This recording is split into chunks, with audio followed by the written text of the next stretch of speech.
In the 1930s, this well-regarded cancer researcher was accused of purposely injecting patients in Puerto Rico with cancer cells. Welcome to episode 4 of Hidden Medical History. My name is Joel, the Medical Mythbuster, and let's talk about Dr. Cornelius Rhoads. Dr. Cornelius Rhoads was an oncologist who was sent by the Rockefeller Foundation to San Juan, Puerto Rico to study anemia. Rhoads, however, wasn't happy with where he'd been placed. One night after he left a party, he found out that his car had been vandalized. His response was to go home and write a racist letter to one of his colleagues in New York.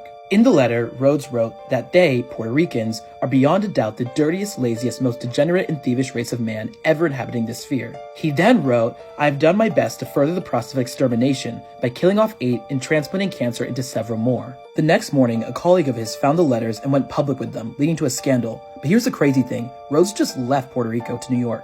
Rhoads and the American media said it was a joke, and there was an investigation that happened in Puerto Rico that found that Rhoads did withhold treatment for some of his patients. The investigation, however, didn't find any evidence of murder, but that's not even where the story ends. After fleeing from Puerto Rico, Dr. Rhoads was inducted into the Army in World War II and became a colonel. From that position, he became the Chief Medical Officer in the Chemical Warfare Service. In his role, he experimented with all kinds of chemical gases and other chemical weapons. Many of those experiments were on human subjects and uniformed men, 60,000 in all, and a lot of the men that were tested on were Puerto Ricans. Dr. Rhoads was the one who signed off on the ethics and medical viability of a lot of these tests. There wasn't a single test that he objected to. In one test, he asked, does white skin blister differently than black skin? Let's find out. Despite all of this, he still became the head of the Sloan Kettering Cancer Institute, and he's been celebrated for decades as one of the forefathers of chemotherapy and celebrated as a pioneering doctor in the United States. Only recently has this hidden history been getting more attention. Follow for more.